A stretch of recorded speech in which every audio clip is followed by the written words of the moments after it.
کیا آپ کی دعائیں بار بار مانگنے کے باوجود قبول نہیں ہوتی؟ کیا آپ بھی چاہتے ہیں اللہ تعالیٰ آپ کی ہر دعا فوراً سن لے اور آپ کی حاجت پوری ہو جائے؟ آج ہم آپ کے ایک ایسا مجرب طاقتور وظیفہ بتانے جا رہے ہیں جس کی برکت سے آپ دعائیں اللہ عرش تک پہنچیں گی، قبولیت کے دروازے کھل جائیں گے۔ یہ عمل قرآن و سنت سے لیا گیا ہے اور بے شمار لوگوں نے اس کے ذریعے اپنی مرادیں پائی۔ آخر تک لازمی دیکھیں کیونکہ یہ عمل آپ کی زندگی بدل سکتا ہے۔ السلام علیکم ورحمۃ اللہ وبرکاتہ۔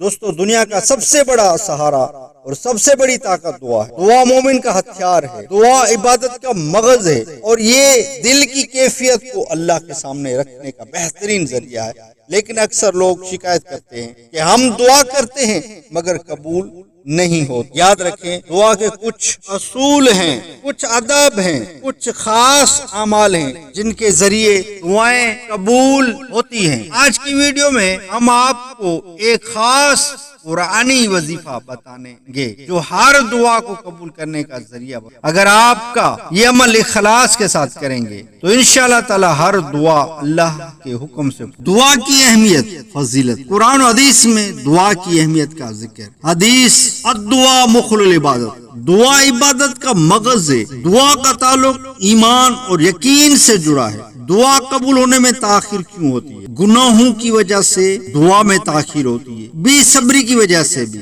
انسان صبر نہیں کرتا دعا جلد قبول ہو جائے، ایسی بے صبری کرتا ہے۔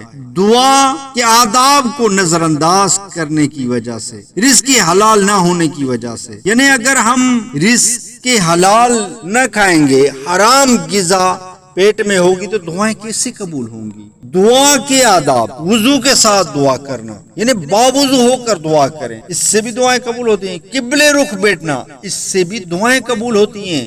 دعا سے پہلے اللہ کی حمد و ثنا، درود شریف پڑھنا۔ جو بھی دعا مانگے اس کی اول آخر درود شریف لازم پڑھ لیا کریں، اس سے دعا کی قبولیت جلد۔ عاجزی اور گریہساری کے ساتھ مانگنا، بار بار مانگنا، یقین رکھنا کہ اللہ ضرور سنے گا۔ وظیفہ برائے قبولیت دعا: عصر کی نماز کے بعد پرسکون جگہ پر بیٹھ جائیں، 11 مرتبہ درود پاک پڑھیں، کثرت کے ساتھ پڑھتے رہیں، یا اللہ یا رحمان یا رحیم پڑھیں۔ جب سورج غروب ہونے لگے پھر اپنی دعا مانگیں، اپنی حاجت کے لیے دعا مانگیں، گڑ گڑا کر دعا مانگیں، اللہ یا اللہ میری اس دعا کو انشاءاللہ تعالی اس میں اعظم جو پڑھا گیا اس کی برکت سے اور سورج غروب ہونے سے پہلے، خاص کر جمعے کے دن دعائیں قبول۔ روزانہ بھی آپ یہ عمل کر سکتے انشاءاللہ تعالی، اس سے آپ کی دعائیں جلد قبول ہوں۔ آخر میں دوبارہ 11 مرتبہ درود پاک پڑھیں۔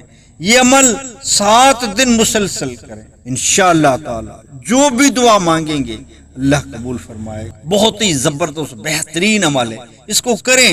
اور کچھ اوقات میں عرض کرنے لگا ہوں، ویڈیو کو پوری دیکھیں، آخر تک دیکھتے رہیے کیونکہ ایسی معلومات ملنے والی ہے۔ تہجد کے وقت اور اذان و اقامت کے درمیان، جمعے کے دن عصر کے بعد کا وقت، بارش کے وقت دعائیں۔ جمعے کا دن میں نے عرض کیا ہے، جمعے کے دن نماز عصر کے بعد سے لے کر مغرب تک، مغرب سے سورج غروب ہونے سے پہلے 5 منٹ یہ دعائیں قبولیت کے وقت۔ اور جمعے کے دن جب امام خطبے میں دوسرے خطبے میں جب بیٹھتا ہے نا، دوسرے خطبے سے اٹھنے سے پہلے دعا قبول ہوتی۔ دوستو، یہ وظیفہ بے شمار لوگوں نے آزمایا اور اپنی حاجتیں پوری پائیں۔ آپ بھی اسے ضرور کریں اور یقین رکھیں کہ اللہ تعالیٰ سننے والا ہے، قبول کرنے والا ہے، عطا فرمانے والا ہے۔ دعا کی قبولیت میں کبھی شک نہ کریں کیونکہ اللہ کے خزانے لامحدود ہیں۔ اگر آپ کو یہ ویڈیو پسند آئی تو اسے لائک کریں، شیئر کریں تاکہ دوسرے بھی اس سے فائدہ اٹھائیں، دوسروں کی دعائیں بھی قبول ہوں۔ اور چینل سبسکرائب ضرور کریں، چینل کو سبسکرائب کریں، بیل آل کے بٹن کو دبا لیں، مزید وظائف اور قرآن نسخے بر وقت مل سکیں گے۔ اللہ تعالیٰ آپ کی ہر دعا قبول، آمین بجاہ النبی الامین۔